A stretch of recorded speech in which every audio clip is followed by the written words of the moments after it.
This is a segment we were looking forward to doing for a couple of days now. These are a couple of clips from the Adam Friedland show. For those who are not familiar with the Adam Friedland show, definitely go subscribe to them on YouTube. They also have a podcast. It's Adam Friedland and Nick Mullen, two-thirds of the old Cumtown team, now have a podcast and YouTube show, and it's quite good. It's quite funny. I think these guys are hilarious, but we're going to play a couple of clips that were not meant for laughs. They got actually kind of serious and pretty poignant, I might say, on the Israel-Palestine issue. So first, I want to play a clip from Nick because he says something that I have thought since I was literally 16 years old about the cynicism that comes with realizing who a lot of these people are who profess certain values and then betray them when it comes time to put them in action. So here's Nick Mullen. I'm having a rough time lately. I know. So that just... What is it? It's your special? It's just like... No, it's a lot of things. I mean, like, truth be told, this stuff does, like, affect me, you know? Yeah. You can, like, read it a lot, but... Well, that's what I was saying, is, like, you go through an entire human lifetime. For most 99.9% of people, you never see an image of a dead child.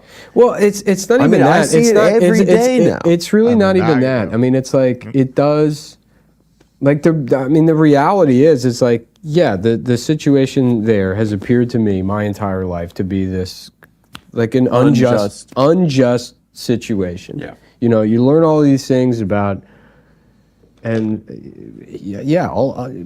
like America's sordid history, how we came here, how we killed all of these fucking people or whatever, and you know, slavery, and how the story from an American perspective is one of us trying to correct this long-reaching history of just you know, how people haven't been treated fairly, right? And then, you know, there is this one example that we fund, that we pay for, you know, that we have a relationship between these two countries. We actively support this thing. And you see that, you know, when you're a teenager, or whenever you become aware of it, and you're like, oh, well, isn't this bad? And it's like, yeah, but I guess we don't actually really care about all that stuff in history. It's easy to care about it now because it's done.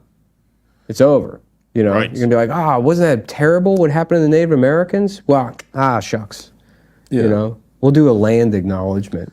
We'll have some, like, gay answer we'll like do that. the haka. Right, exactly. Yeah. You know, and then it kind of makes you, like, very cynical, or at least it did with me, you know. I felt like, okay, well, this is all just kind of a lie. I had that experience at 19.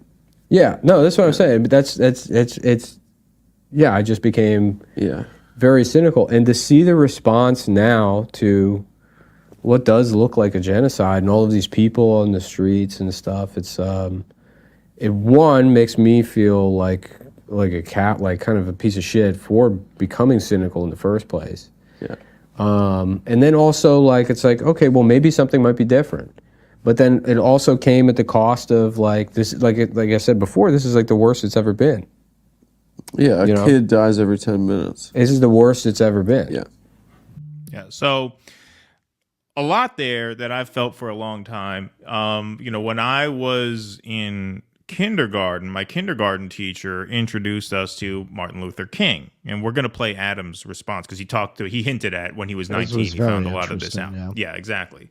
But before we get to that, you know, I learned about Martin Luther King from my kindergarten teacher, which a lot of people are very surprised about because a lot of people who I talked to who are a little bit older than me said that they never even learned about Martin Luther King in, like, elementary school. Like, they never taught that until you got to, like, junior high or high school. I've heard that from a lot of people. We learned about him very young.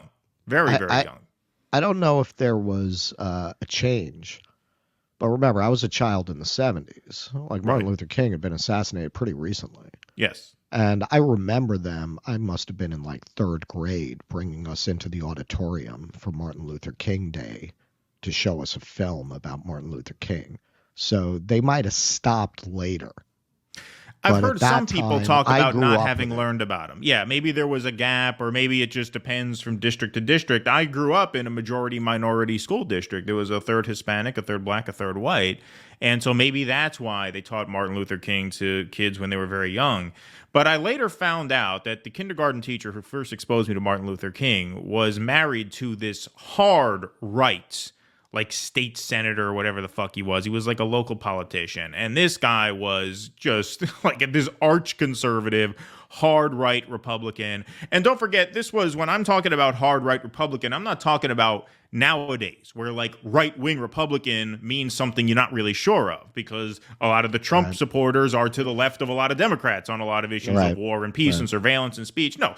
Early mid 2000s, to be a hard right conservative meant to be an actual fascist, meant you were against gay marriage and gay rights and for the Iraq War, for the Patriot Act. Like, it was just a nightmare politics set back then to be a Bush supporting, a hard right Republican at that time.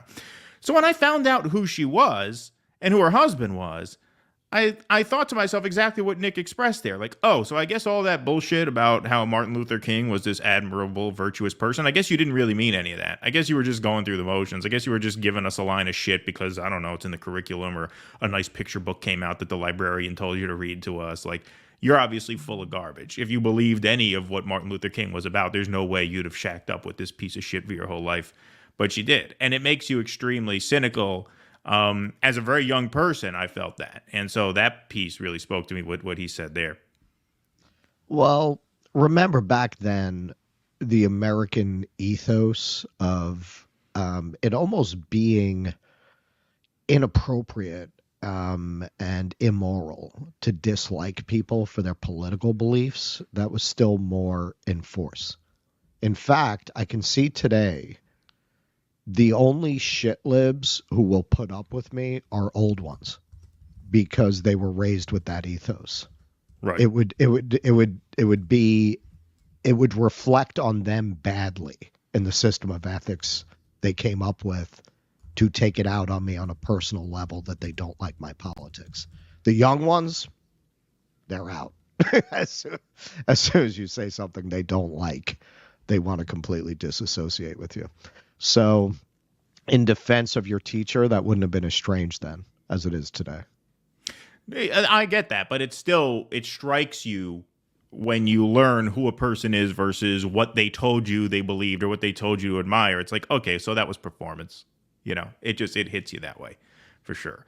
But now let's go to Adam Friedland's response, because Adam Friedland, obviously, you can tell from his name, he is a tribesman like Russell and myself, and he apparently took advantage of the birthright program, which means that if you are Jewish, I think it's from 18 to 24, you are allowed a free trip to Israel, paid for by Sheldon Adelson and his organization that set that up, the right-wing casino guy. But that program, I knew kids who took advantage of that. I never had any desire to, but Friedland did, and he talks about what he realized very quickly from taking advantage of that trip. No, but we went to the settlements, and I was like, to that point, I was a fucking Zionist. I was there right after they disengaged from Gaza, right after they cleared out Gush Katif and like Sharon left, and I guess 2017 was the election, so it was like, or no, it's not 2017. It was 17 years ago was the election, so this was 18 years ago. It was before the election of Hamas. Mm-hmm. They pulled out, and then they took us to the West Bank. Like the last month I was there, and I realized that I was like, this is the wrong side of history. Mm-hmm. And I saw, like, you look down at the Arab village that was underneath where this fucking settlement was, and you see how these people are living under constant surveillance. They're being fucking demeaned and dehumanized. And then you see these fucking guys, like, building these tract houses like they live in fucking Orange County. Mm-hmm. You know, in the middle of like this political reality, which is brutal and fucking like inhumane. And I lost it. I lost it then. And I went back and I told my parents, and we got in big arguments. I was like, you know, this is what we were told was important, was to support fucking Israel so the Holocaust doesn't happen again. That's what we were told. Mm-hmm. And that's what my parents were told when they were growing up. And they knew survivors, you know, and it freaked them out. And I understand why there's like this like narrative in the Jewish community, but like it doesn't make Jews more safe.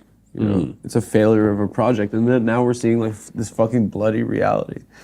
And yeah, but the response is crazy because the response is insane. It's like the idea like seeing Joe Biden saying he doesn't believe the death tolls, that really broke me.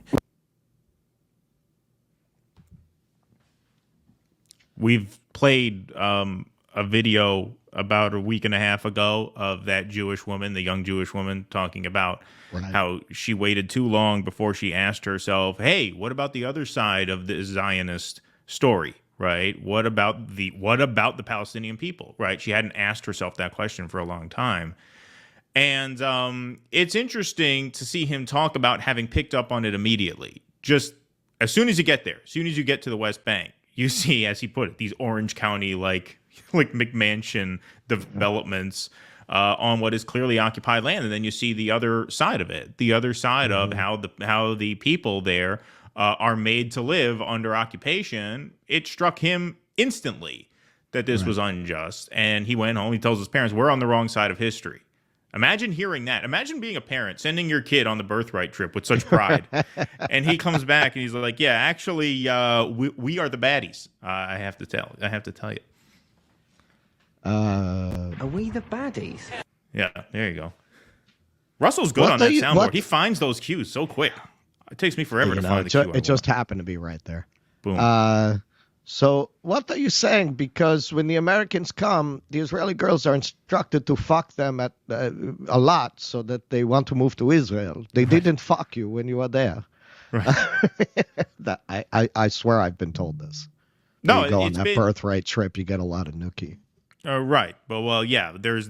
I've heard it said too that when you go there, put out that honey pot. Exactly. They wanna reel you in. Yeah, well, I sometimes when I've talked about my experience growing up, I've qualified it by saying I haven't really been around the community since then, so it might be different, but apparently not, because what he's describing, what that girl described in that video, that woman described in that video, that's exactly my experience. They raise you to see Zionism and Judaism as literally the same. I didn't even learn much about the Bible, just some of the kind of stories the kids would like, Noah's Ark, things like that. But I didn't learn the Bible. I didn't learn the Torah. I didn't learn anything about Jewish law or philosophy, which actually I was a weird, precocious kid. I would have enjoyed that.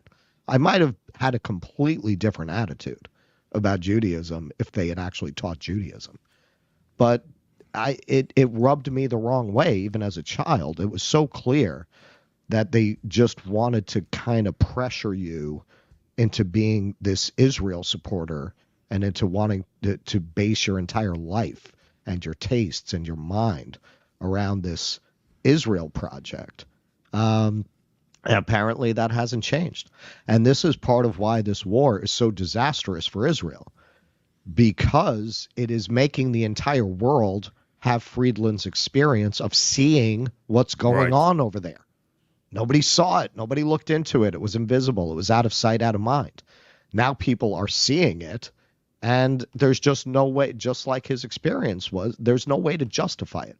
There's no way to not see that, very much like South Africa, we have supported an apartheid state for political convenience that morally we never had any business supporting. Please clap.